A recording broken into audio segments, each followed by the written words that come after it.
अब तक आपने सीख लिया है कि मैट्रिक्स क्या होता है, मैट्रिक्स कैसे हम देखते हैं, उसके टाइप्स क्या होते हैं, ठीक है, और जो भी ऐड कैसे करते हैं मैट्रिक्स को, किस तरह से हम सब्ट्रैक्ट करते हैं, वो सब सीख लिया आपने। अब आप सीखने जा रहे हो कि किस तरह से हम एक्सरसाइज सॉल्व करेंगे मैट्रिक्स की 3.1। एक्सरसाइज 3.1 स्टार्ट करवा रहा हूँ मैं, एक एक करके हम सॉल्यूशन देखते हैं, ठीक है। मैट्रिक्स का ऑर्डर क्या होता है, मैट्रिक्स की पोजीशन क्या होती है, वो सब आपने लिखी। जैसे फर्स्ट क्वेश्चन है, फर्स्ट क्वेश्चन में एक ए मैट्रिक्स दिया हुआ है, ए मैट्रिक्स के अंदर दिया हुआ है 2, 5, 19, ठीक है। इसके अलावा दिया हुआ है -7। मैट्रिक्स में 35, -2, 5/2 और 12 दिया हुआ है। इसके अलावा √3, 1, -5 और 17 दिया हुआ है। अब देखो, सबसे पहले आपको इसने पूछा आपसे कि इसका ऑर्डर क्या होगा। सबसे पहले इसका ऑर्डर क्या होगा ये इसने पूछा है। तो मैंने आपको बताया था पिछले क्लासेस में इंट्रोडक्शन के अंदर कि ऑर्डर पता करने के लिए उसका रो और कॉलम देखते हैं। रो हॉरिजॉन्टल देखते हैं और कॉलम वर्टिकल देखते हैं। तो इसके 3 रो है और 1, 2, 3 और 4 कॉलम है। तो इसका ऑर्डर हो जाएगा 3/4। किसी भी मैट्रिक्स का ऑर्डर m/n की फॉर्म में होता है, ठीक है। m की वैल्यू यहाँ पे 3 है, m रो होता है और n कॉलम हो गया। तो इस तरह से उसका रो 3 है, कॉलम 4 है, ये 3/4 का मैट्रिक्स है। इसके बाद उसने बोला है नंबर ऑफ एलिमेंट कितने होंगे। नंबर ऑफ एलिमेंट निकालने के लिए आपको रो को किससे मल्टीप्लाई करना है, कॉलम से। तो वही कई लोग कहते हैं m = n, m × n multiply करना है। तो 3 × 4 टोटल कितने हो जाएंगे, 12 एलिमेंट, टोटल 12 एलिमेंट हो जाएंगे। इसके अलावा थर्ड पार्ट, फिर वो बोल रहा है कुछ एलिमेंट्स के नाम दे रहा है, उसे लिखो। इसने बोला है A13 के बारे में बताओ। A13 का मतलब होता है, 1 का मतलब होता है पहला रो, सबको दिख रहा है, और तीसरा कॉलम। पहला रो, तीसरा कॉलम, 1, 2 और 3। पहले रो के पास लेकिन तीसरे कॉलम वर्टिकल 1, 2 और 3, आपको क्या दिख रहा है, 19। पहला रो होना चाहिए, तीसरा कॉलम होना चाहिए। पहला रो लेकिन तीसरा कॉलम कौन है, 19। इसी तरह दूसरा रो, पहला कॉलम, दूसरा रो ये वाला, और पहला कॉलम, ठीक है। फर्स्ट कॉलम में होना चाहिए लेकिन दूसरा रो में होना चाहिए, कौन है, 35। इसी तरह तीसरा रो और तीसरा कॉलम, तीसरा रो और तीसरा कॉलम, -5, ठीक है। इसी तरह A24 निकालना है, दूसरा रो और चौथा कॉलम, दूसरा रो और चौथा कॉलम, 1, 2, 3 और 4, 12 की बात हो रही है, ठीक है। इसी तरह दूसरा रो, तीसरा कॉलम, दूसरा रो, तीसरा कॉलम, दूसरा रो, तो ये रहा तीसरा कॉलम, 1, 2 और 3, 5/2 की बात हो रही है। इस तरीके से आपने ऑर्डर सीख लिया कैसे देखते हैं, नंबर ऑफ एलिमेंट सीख लिया, और पोजीशन ऑफ मैट्रिक्स देख लिया आपने कि पोजीशन क्या होती है मैट्रिक्स की, मैट्रिक्स की पोजीशन कैसे देखते हैं हम लोग। इसे नोट डाउन करो, फिर नेक्स्ट क्वेश्चन कराता हूँ मैं।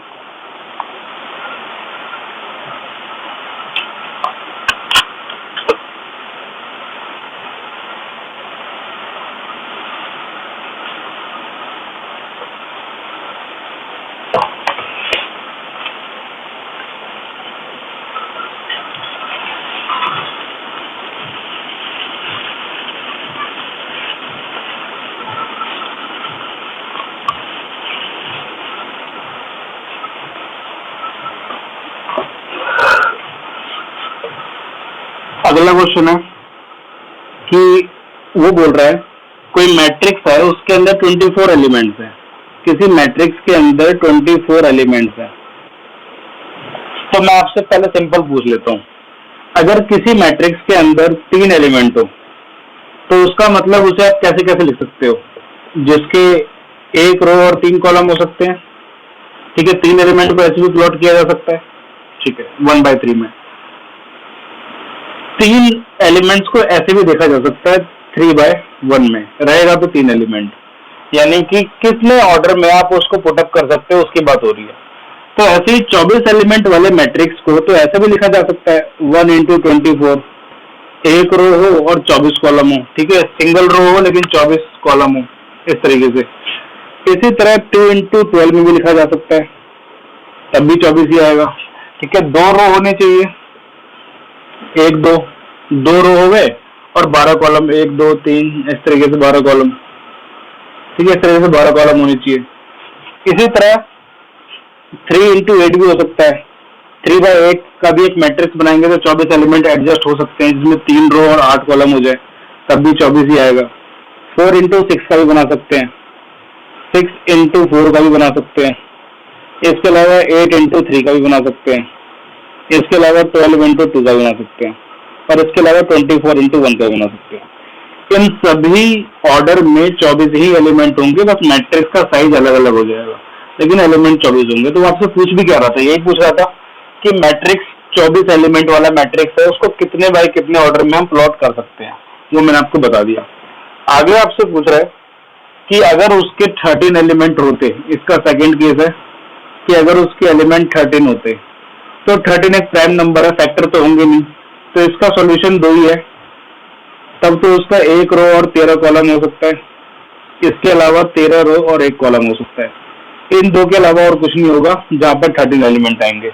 13 मैट्रिक्स हो सकते हैं, वो सॉरी 13 एलिमेंट हो सकते हैं, जहाँ पे इस तरीके से 13 एलिमेंट होंगे, ठीक है। 13 रो और सिंगल कॉलम हो सकता है, या इस तरीके से, ठीक है, 1 रो और 13 कॉलम हो सकता है। तो इसमें आपके 13 एलिमेंट एडजस्ट हो जाएंगे। सेकंड मैंने करा दिया है, थर्ड आपका होमवर्क है, बिल्कुल सेम क्वेश्चन है थर्ड, इसके अंदर भी यही सब बातें पूछी हुई है उसने, थर्ड आपको करना है, ठीक है, नोट डाउन करो। मैं फोर्थ क्वेश्चन कराता हूँ आपको, कंस्ट्रक्शन कैसे करते हैं मैट्रिक्स का।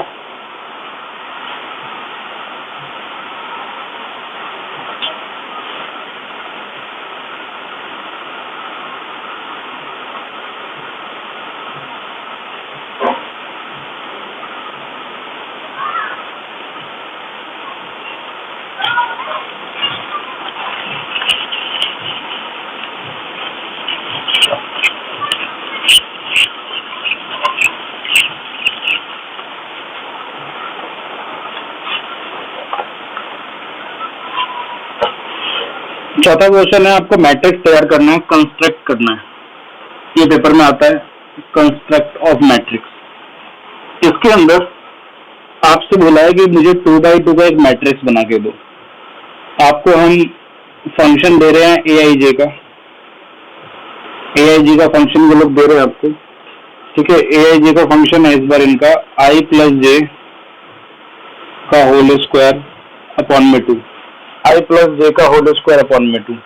मैं आपको एक बता देता हूँ, 2x2 का मैट्रिक्स उसकी एक खास बात होती है, तो उसके 2 रो होते हैं, ठीक है, 2 रो होते हैं और 2 क्या होते हैं, कॉलम, यानी 2 रो और 2 कॉलम में कितने एलिमेंट हो गए, 4।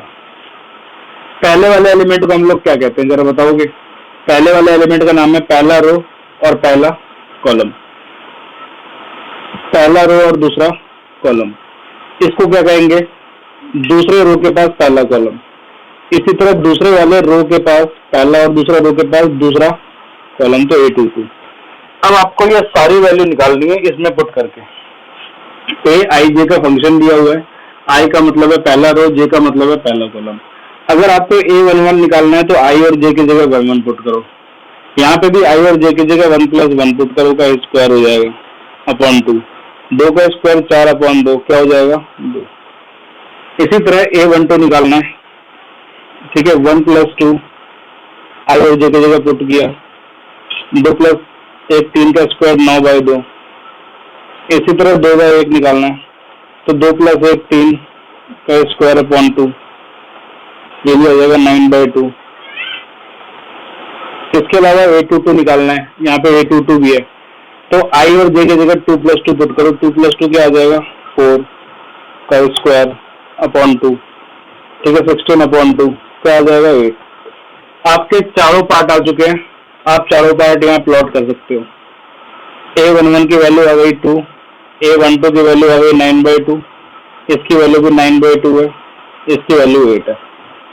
इस तरीके से आप कंस्ट्रक्ट कर सकते हो। सबसे पहले आपको क्या करना है, सबसे पहले आपको फंक्शन पेपर में दिया होगा, क्वेश्चन पेपर में फंक्शन दिया होगा, वो तो बाद की बात है। कंस्ट्रक्ट करते टाइम में आपको ये पता कर लेना है कि 2x2 मैट्रिक्स को लिखा कैसे जाए, उसकी पोजीशन कैसी रही होगी, उनके एलिमेंट्स के नाम क्या क्या होंगे। एक बार आपको नाम पता लग जाएगा सबका, तो वो सारी वैल्यू यहाँ पे इस फंक्शन में पुटअप करोगे, आ जाएगा। ये बड़ी बात नहीं है। बड़ी बात ये है कि आप पोजीशन कैसे पता करते हो। 2x2 का है तो उसके 2 रो 2 कॉलम होंगे, इसका मतलब उसके यहाँ पे 4 एलिमेंट होंगे। उन चारों एलिमेंट का नाम लिख लेना है पहले, उनका नाम नंबर पता लग जाए तो उससे पुट करके यहाँ पे वैल्यू निकल जाती है। इसके बाकी के पार्ट आपको होमवर्क करने हैं। फोर्थ का सेकंड और थर्ड पार्ट आपको होमवर्क करना है। फोर्थ क्वेश्चन भी ऐसा ही है और इसी तरह से क्वेश्चन नंबर 5 भी है, ये भी आपको होमवर्क करना है, सेम क्वेश्चन है, ठीक है। ये कंप्लीट करके लाना है, फिर मैं नेक्स्ट क्वेश्चन कराता हूँ, ये उतारो आप पहले।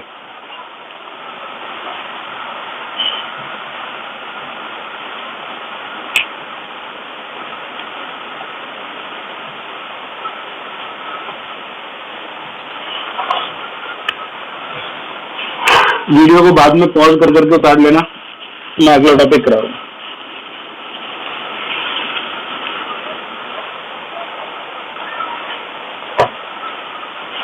सिक्स्थ क्वेश्चन है इक्वल मैट्रिक्स। फर्स्ट पार्ट दिया हुआ है 4, 3, x और 5।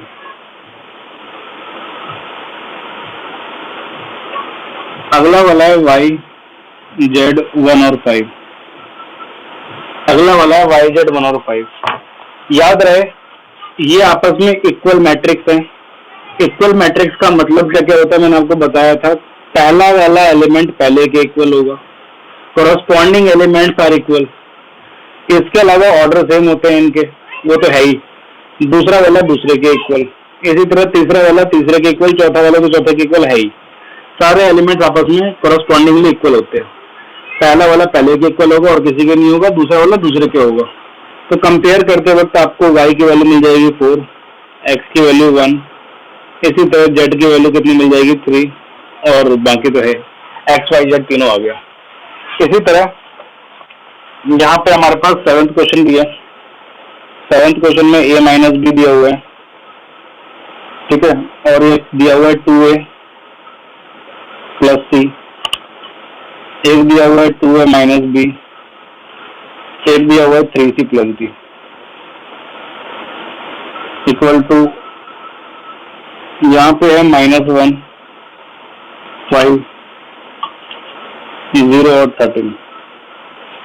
आप कंपेयर करो, कंपेयर करने के बाद वैल्यू निकल जाएगी। देखो पहला वाला पहले के इक्वल होगा तो a minus B equal to -1, दूसरा वाला दूसरे के इक्वल होगा 2a minus B equal to 0।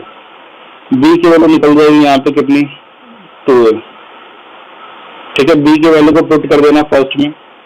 First equation है a माइनस का b की वैल्यू पुट कर दो 2a equal to -1, minus a equal to -1, a की वैल्यू कितनी आ जाएगी 1। a की वैल्यू 1 पुट करने के बाद b निकल जाएगा, इन दोनों में से कहीं पुट कर लो। आपके पास है 2a equal to b, a की वैल्यू 1 आ गई है तो b की वैल्यू कितनी आ जाएगी 2। इसी तरह आप c और d निकाल सकते हो। 2a प्लस c किसके इक्वल हो जाएगा, 5 के, तो 2a की वैल्यू कितनी है 1, c निकल के आ जाएगा यहाँ पे 3, ठीक है। d आप निकाल लेना, c आ चुका है, इसको कंपेयर कर देना 13 से, c की वैल्यू पुट कर देना, d निकल जाएगा। यहाँ से 7th क्वेश्चन भी आपका हो गया, ठीक है। 8th क्वेश्चन देखो। 8th क्वेश्चन में बोल रहा है कि अगर a इक्वल टू सारे एलिमेंट्स aij की फॉर्म में है, ऑर्डर उसका mn है, अगर ये स्क्वायर मैट्रिक्स है, क्या ये मैट्रिक्स अगर स्क्वायर मैट्रिक्स होता तो उस कंडीशन पे इसका ऑर्डर की खास बात क्या होती। मैंने आपको बताया था स्क्वायर मैट्रिक्स में रो किसके इक्वल होता है, कॉलम के इक्वल होता है। जब आपको टाइप पढ़ा रहा था तो रो को तो m कहते हैं और कॉलम को क्या कहते हैं, n। इसका मतलब m इक्वल टू n होगा तो कहा जाएगा स्क्वायर मैट्रिक्स। इसका ऑप्शन सी है ये। 9th क्वेश्चन आपका होमवर्क है, इसमें भी दो मैट्रिक्स आपस में इस तरीके से इक्वल दिए हुए हैं, ठीक है। आप कंपेयर करके देखना सभी को। x की वैल्यू और y की वैल्यू निकालनी है। यहाँ पे आपको x की दो अलग अलग वैल्यू नहीं मिल सकती, अगर आपको x की दो अलग अलग वैल्यू मिल रही है तो उस केस में आप लिखोगे नॉट पॉसिबल। इस क्वेश्चन में ऐसा ही होगा, x या y में से किसी एक की दो दो वैल्यू अलग अलग मिलेगी। दो वैल्यू कैसे हो सकती है किसी की, जबकि इक्वल मैट्रिक्स में x की वैल्यू या y की वैल्यू 4 है तो 4 ही रहेगी, कुछ और तो हो नहीं सकती। ऐसे ही यहाँ पर x की वैल्यू यूनिक होगी या y की वैल्यू यूनिक होगी, लेकिन कंपेयर करने से x या y किसी एक में दो वैल्यू आपकी कुछ ना कुछ आ रही होगी। तो ऐसे केस में आप कह देना कि जिसकी दो वैल्यू आ रही होगी इसमें से वो केस आपका नॉट पॉसिबल है। तो ये ऑप्शन नॉट पॉसिबल की तरफ जाएगा। ठीक है, इतना होता कॉपी कर लो, फिर मैं आगे पढ़ाता हूँ।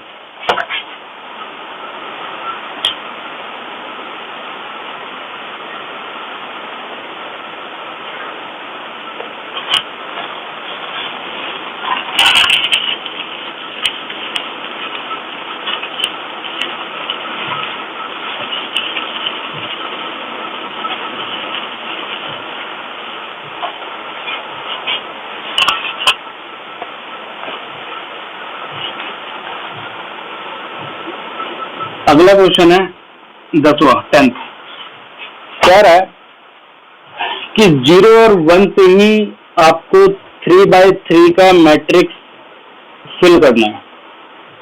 आपको 3/3 का एक मैट्रिक्स जो है जिसमें 9 स्पेस होते हैं, तो उसे आपको कहीं पे 0, कहीं पे 1, कहीं पे 0, कहीं पे 0, कहीं पे 0, कहीं पे 1, 1, 0 ऐसे करके बहुत सारे मैट्रिक्स बन जाएंगे।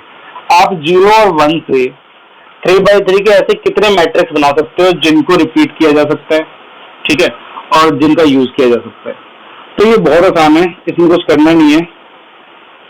आपके पास टोटल स्पेस कितने हैं? 9।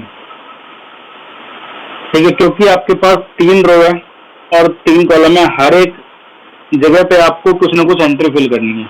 मुझे बताओ पहले जगह पे आप कितने तरीके से नंबर भर सकते हो, या 0 या तो 1, क्योंकि क्वेश्चन ने कहा है कि आप या तो 0 भर सकते हो या तो 1 भर सकते हो। तो पहले वाले स्पेस पे भरने के लिए आपके पास कितने ऑप्शन है? 2 वे आपके पास, दो तरह के ऑप्शन है आपके पास, या तो 0 भरोगे या तो 1। इसी तरह दूसरे वाले में भी आप या तो 0 भरोगे या तो 1, तो यहाँ पे भी कितने ऑप्शन हुए? 2 वे हुए। ऐसे ही यहाँ पे भी 0 या तो 1, यानी आपके पास कितने ऑप्शन हुए? 3 ऑप्शन हुए, 2 ऑप्शन हुए। इसी तरह यहाँ पे भी आप क्या करोगे? 2। ऐसे लास्ट में भी कितना करोगे? 2। हर जगह पे आप 0 या तो 1 भर सकते हो। तो इसका मतलब कितने तरीके से ये मैट्रिक्स बनाई जा सकती है वो निकालना है। तो number of way equal to 2 into 2 into 2 dot dot dot करके 9 बार 2 को मल्टीप्लाई। तो कह सकते हैं 2 की पावर कितनी आ गई? 9। 2 की पावर 9 को कहते हैं 512। Option number D. तो कोई भी अगर आपको एग्जाम में दिया हो, आपको एंट्री पता हो कि आपको कितनी एंट्री निकालनी है, आपको अपना स्पेस पता हो कि स्पेस कितना होगा, जैसे 3 इंटू 3 9 होगा, तो आप इसका शॉर्टकट तरीका भी कर सकते हो। शॉर्टकट तरीका क्या है? नंबर ऑफ वे निकालने का शॉर्टकट तरीका भी हमारे पास फॉर्मूला है, नंबर ऑफ एंट्री की power space, number of space. मैं आपको ये भी करके दिखा देता हूँ।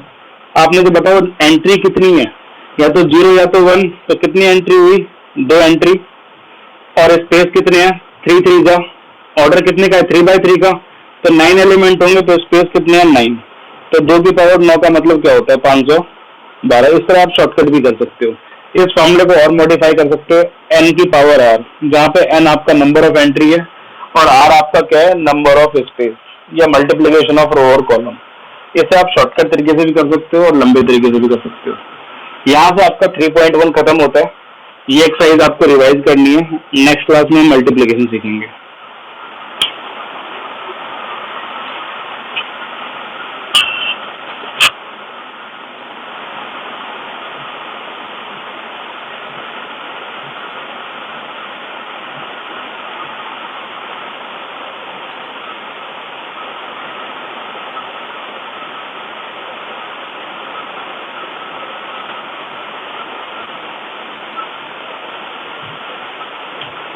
मल्टीप्लाई में आपको आगे सिखा देता हूँ, ठीक है। थोड़ा सा मल्टीप्लाई में आपको बता देता हूँ। मल्टीप्लाई सीखना बहुत जरूरी है, तो ये मैं मिटा रहा हूँ, उसके बाद मल्टीप्लाई सीखते हैं।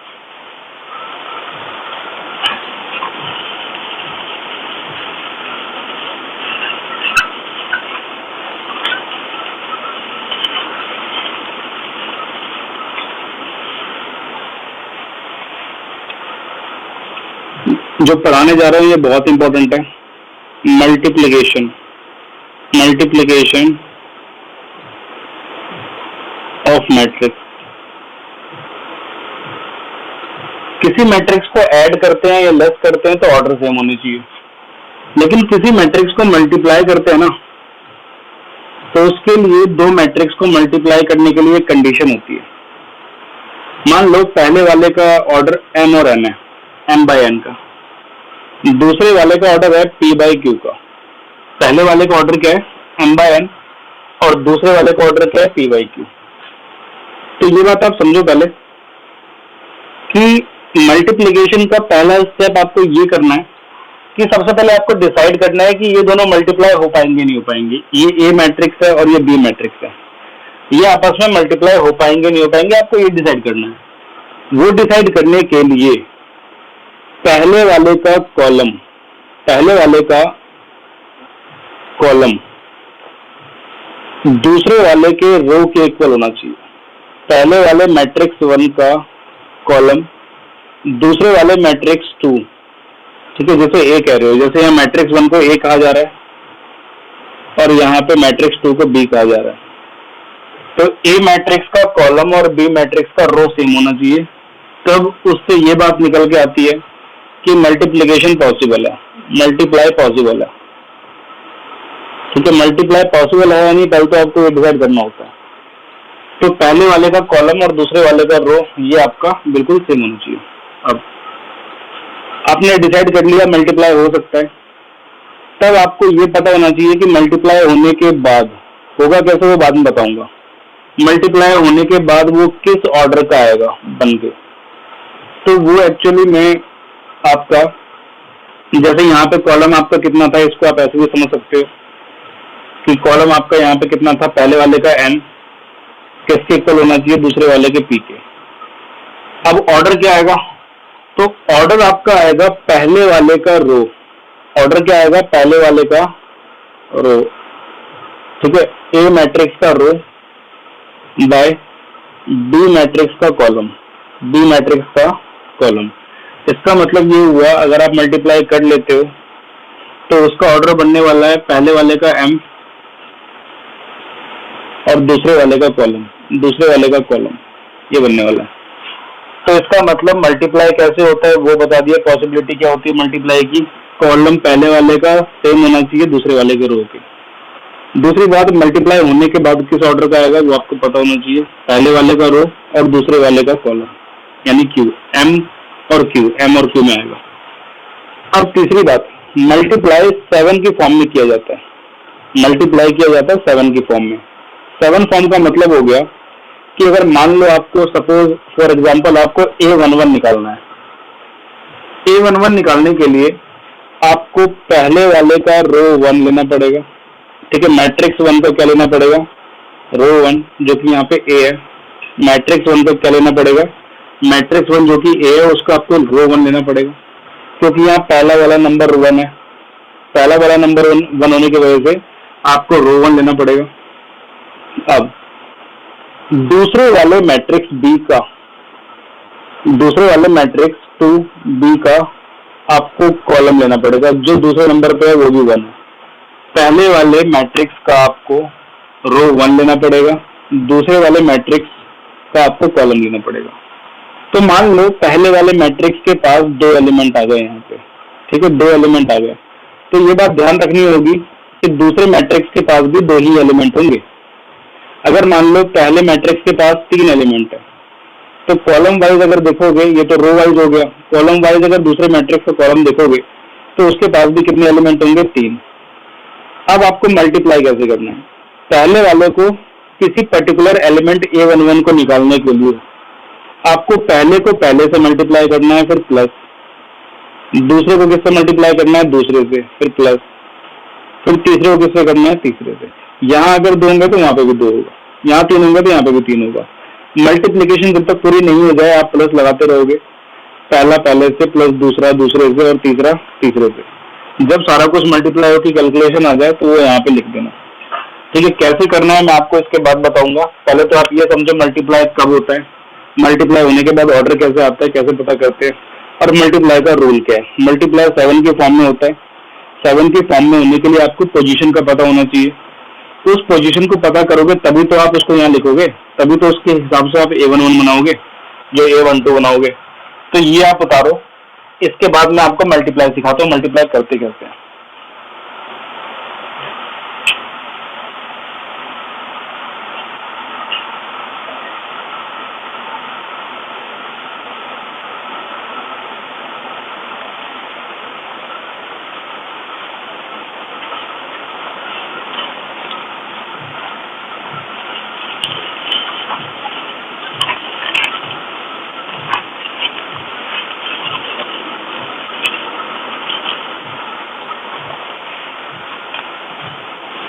देखो एग्जांपल देता हूँ मल्टीप्लाई का, आपसे ही पूछता हूँ।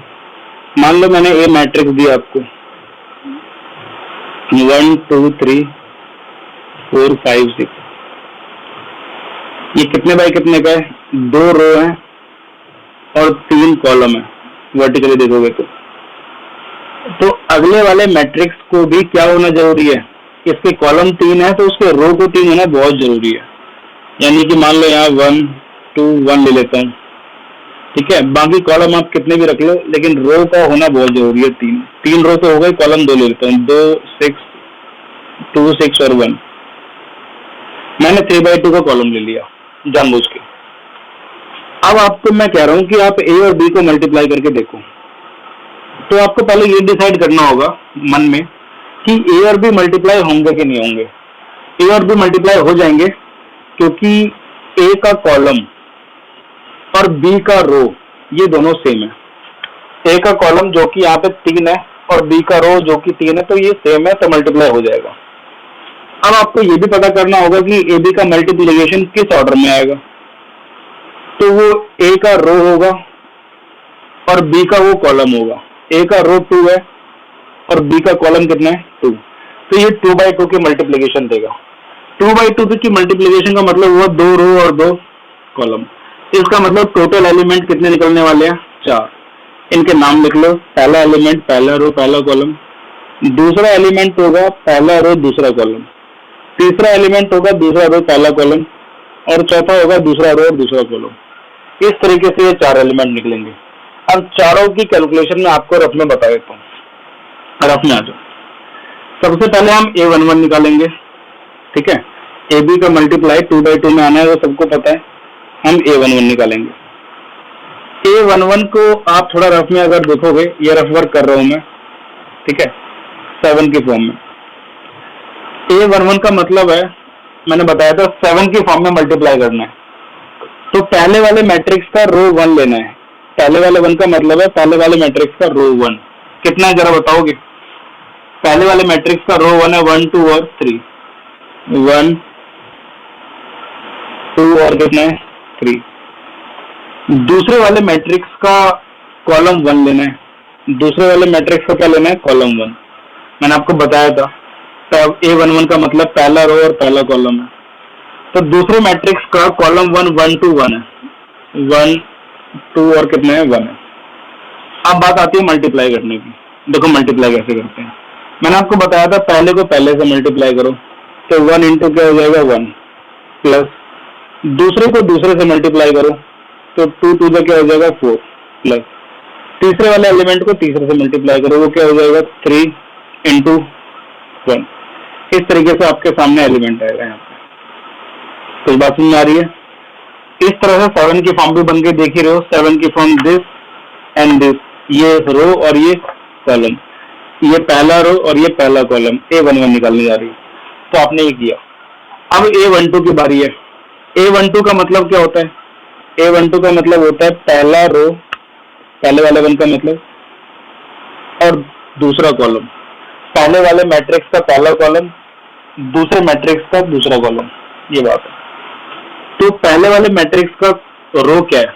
4 5 और 6, और दूसरे मैट्रिक्स का कॉलम क्या है? कॉलम नंबर 2 2 6 1, कितना है 2 6 और 1, 2 6 1। तो करो 4 2 का कितना हो जाएगा 8, प्लस दूसरे को दूसरे से 5 6 का क्या हो जाएगा 30, प्लस 6 1 का क्या हो जाएगा 6, इस तरीके से आपने निकाला, ठीक है। एक को एक्सप्लेन कर दिया मल्टीप्लीकेशन में, बाकी शॉर्टकट मार रहा हूँ। ऐसे दूसरा रो पहला कॉलम, दूसरा रो पहला कॉलम निकालना है, तो दूसरा रो यानी R2 निकालना है पहले मैट्रिक्स से, और इस 1 का मतलब है कॉलम 1 निकालना है दूसरे मैट्रिक्स से। दूसरा रो पहले मैट्रिक्स का, दूसरा रो है 4, 5 और 6, ठीक है, 4, 5 और 6। और कॉलम 1 देखो दूसरे मैट्रिक्स का, दूसरे मैट्रिक्स का कॉलम 1 है 1, 2, 1, 1, 2 और कितना है 1, तो वो हो जाएगा आपका, पहले को पहले से करो, 4 1 जा 4 प्लस 5 2 जा कितना हो जाएगा 10 प्लस 6 1 जा कितना हो जाएगा 6। ऐसे ही आपको A22 निकालना होगा, तो A22 यहाँ निकाल देता हूँ, ठीक है। A22 के लिए समझना होगा आपको, पहले वाले का रो 2 मल्टीप्लाई किया जा रहा है दूसरे वाले के कॉलम 2 से, पहले वाले का रो 2 दूसरे वाले का कॉलम 2। पहले वाले का रो 2 है 4 5 6, 4 5 और 6, दूसरे वाले का कॉलम 2 है 2 6 1, 2 6 और 1, तो 4 को पहले वाले को पहले से मल्टीप्लाई करो, 4 2 जा क्या हो जाएगा 8, ठीक है, 5 6 जा 30 प्लस 6 1 जा 6, ये हो जाएगा आपका। इस तरीके से आपको करना है यहाँ पे। अब आपके सामने जो नंबर्स आए हैं वो सामने देखो आप, ठीक है। ये हो गया आपका 1 2 2 जा 4 प्लस 1 5, 5 और 3 8। ऐसे ही ये हो जाएगा आपका 8 से 14 और 1 44 44, ये भी आपका लगभग इतना ही होगा 44, 16 और 4 20। इस तरीके से आपका A और B का मल्टीप्लीकेशन हो गया। ये आपका AB का मल्टीप्लीकेशन। तो मल्टीप्लीकेशन देखा आपने, उसके लिए सबसे पहले डिसाइड करना होता है कि कॉलम और रो सेम हो रहा है कि नहीं हो रहा है। उसके बाद हमें ऑर्डर पता करना होता है, वो ऑर्डर होगा 2 by 2 का। इस तरीके से ऑर्डर पता करने के बाद एलिमेंट के नाम लिखने होते हैं, और रफ में जाके बारी बारी से कैलकुलेशन पता करनी होती है, ठीक है। 7 के फॉर्म में कैलकुलेशन होती है। A11 का मतलब है पहले वाले का रो 1 उठा लेना, दूसरे 1 का मतलब है दूसरे वाले का कॉलम 1 दूसरे मैट्रिक्स का। इस तरीके से मैंने आपको बता दिया है, और जब ये सारी पोजीशन पता लग जाए तब आपको केवल कैलकुलेट करना है। इसके ऊपर आपको मैं 2-3 एग्जांपल 3.2 से करने, मैं आपको होमवर्क दे देता हूँ, एक दो मल्टीप्लीकेशन आप भी करना, बाकी नेक्स्ट क्लास में मल्टीप्लीकेशन में और बताऊंगा आपको अभी, ठीक है। आपको मल्टीप्लाई करना है। क्वेश्चन नंबर 1, 2 और 3 करके लाना है। एक्सरसाइज 3.2, 3.1 भी करनी है, 3.2 का क्वेश्चन नंबर 1, 2 और 3 तक करना है। 3 बेसिकली मल्टीप्लाई पे है, मल्टीप्लाई ध्यान से करना, और अगर बाई चांस नहीं आता है तो मैं एक्सरसाइज 3.2 से स्टार्ट करूंगा नेक्स्ट क्लास आपकी, ठीक है। नेक्स्ट क्लास मल्टीप्लीकेशन के 3.2 से स्टार्ट करूंगा। आज बेसिकली आपको समझा दिया मैंने मल्टीप्लाई क्या होता है, ठीक है। नेक्स्ट क्लास में मिलते हैं फिर।